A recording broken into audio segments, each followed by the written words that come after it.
Ielts One Stop.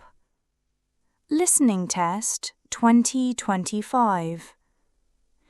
This test is in 4 sections. You will hear a number of different recordings, and you will have to answer questions on what you hear. There will be time for you to read the instructions and questions, and you will have a chance to check your work. The test has 40 questions. Write all your answers on the question paper. At the end of the real test, you will be given 10 minutes to transfer your answers to an answer sheet, and 2 minutes in computer-based test. Now turn to Section 1. Section 1. You will hear a conversation between 2 friends planning a weekend trip. First, you have some time to look at questions 1 to 4.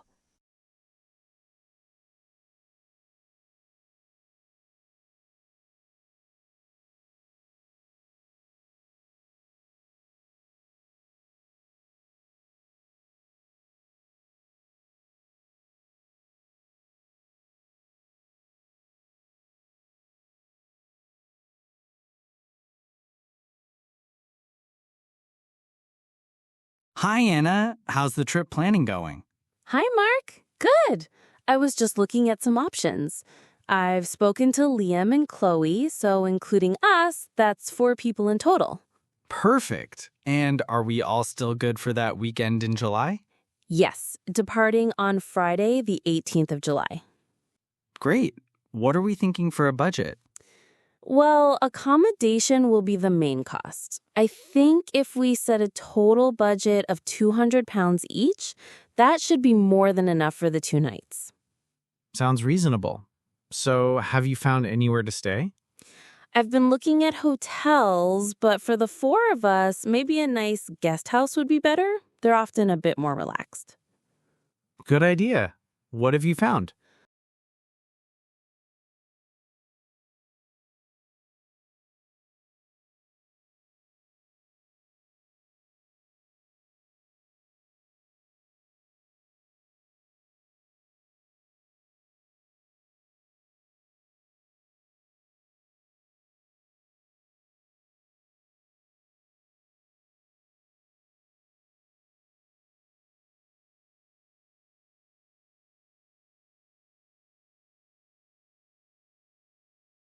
Now listen and answer questions 5 to 10. Okay, so I've got a few options here. The first one is called the Grand. It's £85 a night right in the center of town. The only downside is that it has a very popular bar on the ground floor, which can get noisy. Maybe not ideal. What else?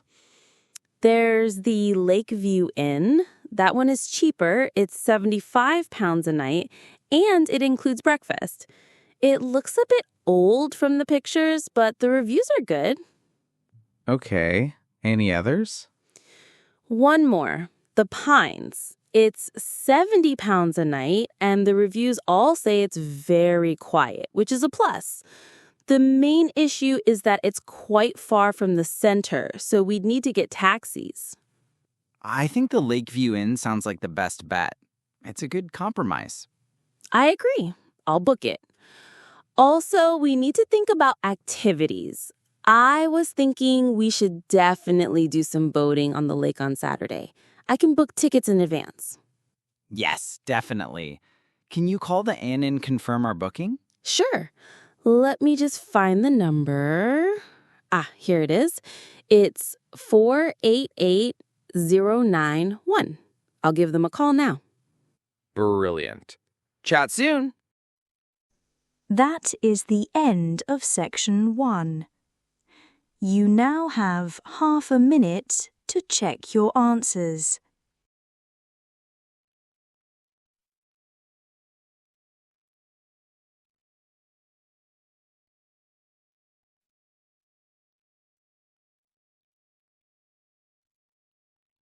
Section 2.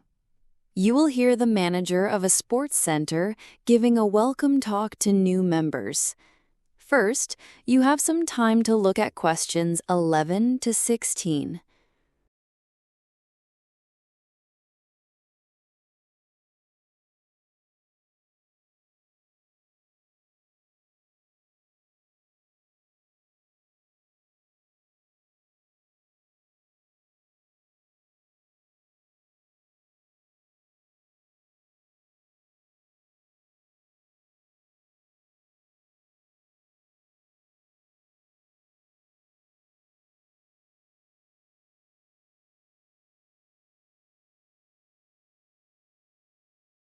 Now listen and answer questions 11 to 16. Good morning, everyone, and welcome to the City Sports Center. My name is David, and I'm the center manager. We're thrilled to have you as new members. The center is relatively new, having first opened its doors 3 years ago, and we're very proud of the facilities we offer. Before you get started, just a couple of quick things. Please remember to bring a towel for the gym, and you will need your own padlock for the lockers in the changing rooms. If you have any problems or questions at any time, please don't hesitate to speak to the duty manager at the front desk. Now, for the exciting part, the facilities. Our main gym is on the ground floor and is equipped with a huge range of the latest cardio and weights machines. As a new member, you are entitled to a free induction with one of our personal trainers who will show you how to use the equipment safely and help create a basic program for you. Just sign up for a slot at reception. Our swimming pool is on the first floor. It's a 25-meter, 6-lane pool. We have lane swimming available all day, as well as general public sessions. At weekends, we run family fun sessions with floats and inflatables, which are very popular. We also have 2 squash courts and a large sports hall for activities like badminton and basketball. And after all of that exercise, you can relax in our cafe. We get a lot of praise for our range of healthy snacks and our fresh smoothies. We also have options for various dietary needs, including gluten-free and vegan choices. Regarding classes such as yoga, Pilates, and spinning, these are included in your membership, but booking is essential as they fill up quickly. The most up-to-date schedule is always on our website, so please check the online timetable before you come. Now, you have some time to look at questions 17 to 20.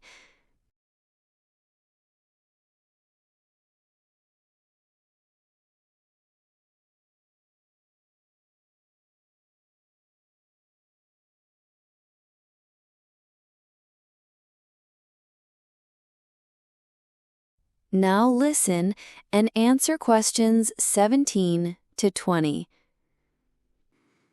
A few final points. You can book courts and facilities up to 7 days in advance using our app. For safety reasons, no one under the age of 16 is permitted in the main gym area.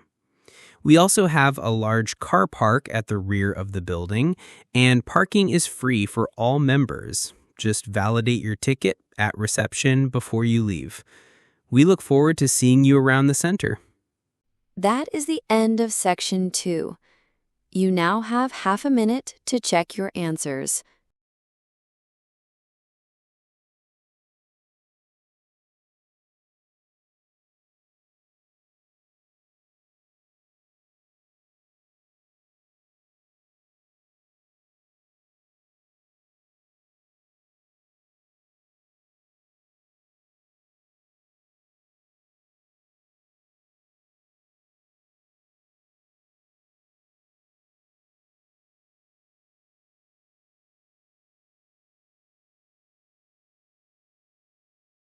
Section 3. You will hear a conversation between Carlos, Melissa, David and Simona. First, you have some time to look at questions 21 to 30.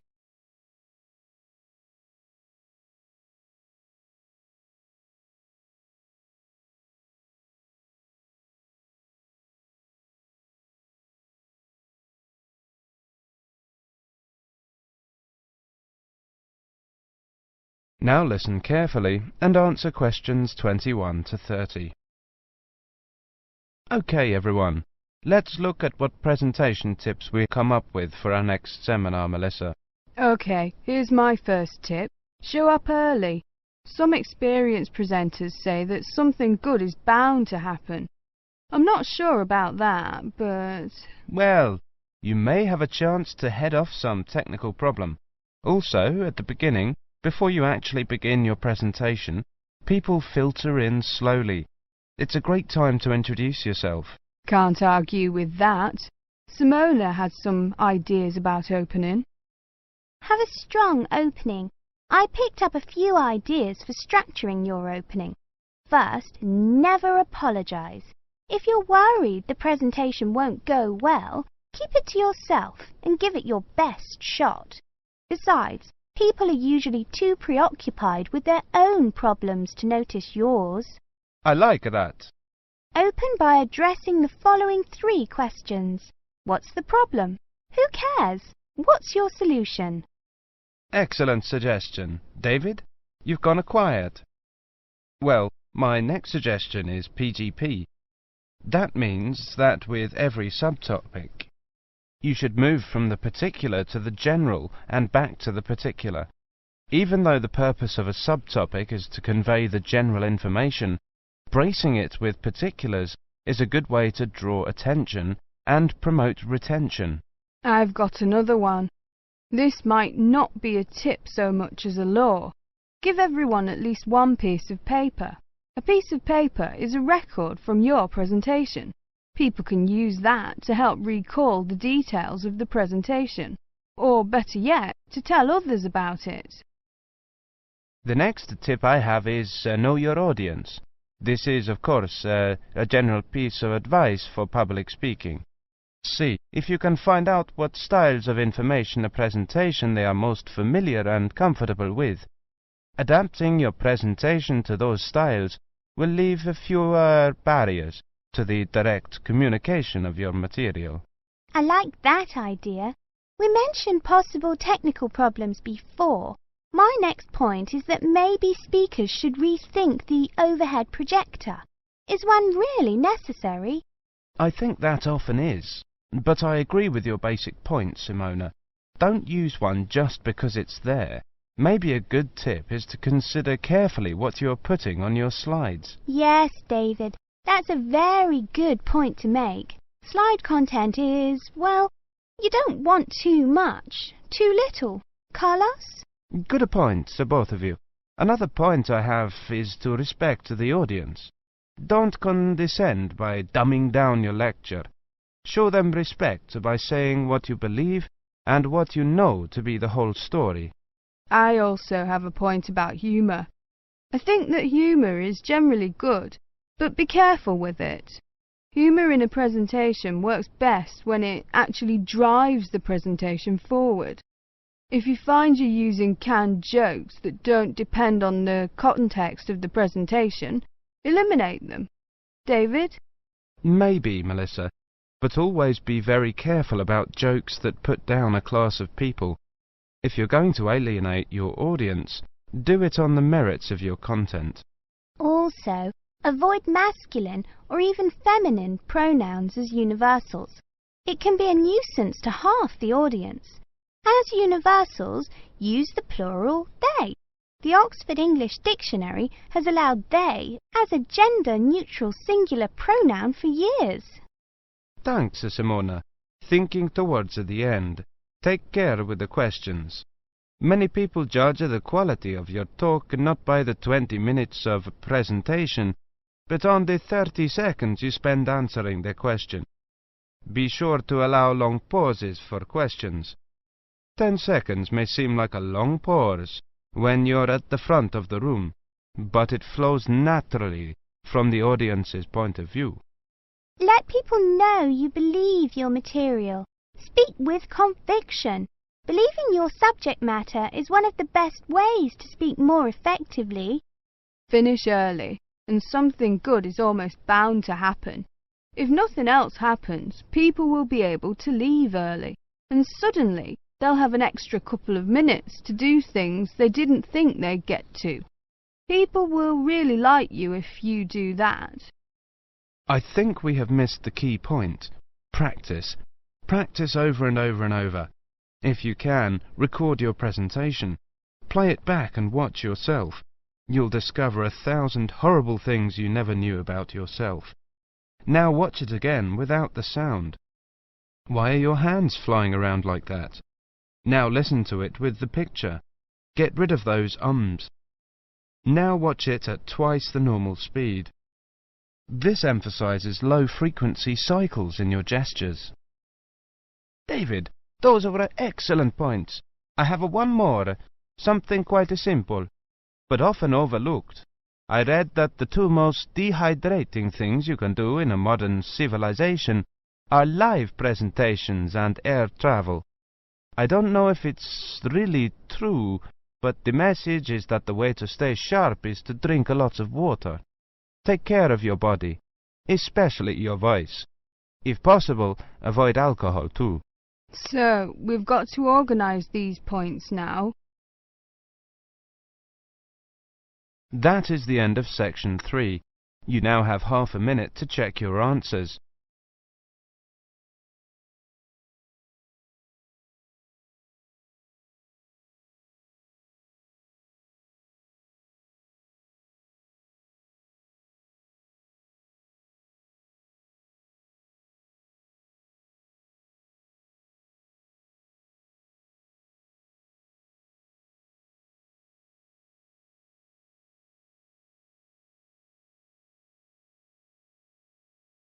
Now turn to section 4. Section 4. You will hear a university lecture on the history of paper. First, you have some time to look at all the questions, from 31 to 40.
Now listen carefully and answer questions 31 to 40. Hello, everyone. Today's lecture is about a product that has shaped communication and knowledge for 2 millennia: paper. Before the invention of paper, early civilizations had to rely on whatever materials were available locally. In ancient Egypt, scribes wrote on papyrus, a thick material made from the pith of the papyrus plant. While revolutionary for its time, papyrus was heavy, brittle, and didn't age well. In other parts of the world, people wrote on clay tablets or parchment made from animal skin, which was far more durable but incredibly expensive to produce. The invention that changed everything is largely credited to a single man, a Chinese court official named Kai Lun, in the year 105 AD. Of course, some forms of proto-paper likely existed before this, but Kai Lun is credited with perfecting the process. The recipe involved a mixture of mulberry fibers, old fishing nets, rags, and hemp waste. These materials were mashed into a pulp with water, pressed into thin sheets, and then left to dry in the sun. The resulting product was lightweight, flexible, and relatively easy to make. Above all, it was cheap. For centuries, the art of papermaking was a closely guarded secret in China. However, secrets rarely last forever. The technique began to spread westwards after Chinese papermakers were captured following a military battle in the 8th century. The knowledge passed through the Islamic world, where it was refined and eventually reached Europe. The first paper mill in England wasn't established until the late 15th century, which gives you an idea of how slowly this technology traveled. The real explosion in demand for paper, however, came with the Industrial Revolution and the invention of the printing press. The old method of using rags could not keep up. A breakthrough came in 1844 when German and Canadian inventors independently developed a machine process for making paper from wood pulp. This innovation dramatically lowered the cost of paper and made it accessible to everyone. The result was a boom in newspapers, books, and pamphlets, which in turn contributed to a dramatic rise in literacy rates across the globe. Today, of course, we face new challenges. The modern paper industry is often criticized for its environmental impact, particularly deforestation and the use of harmful chemicals like chlorine in the bleaching process. As a result, the industry is now heavily focused on improving its sustainability, with a huge emphasis on recycling and on responsible forest management. And now, with the rise of digital media, the very future of paper is, well, that's a question for another lecture. That is the end of section 4. You now have 10 minutes in paper-based and 2 minutes in computer-based to transfer your answers to the answer sheet.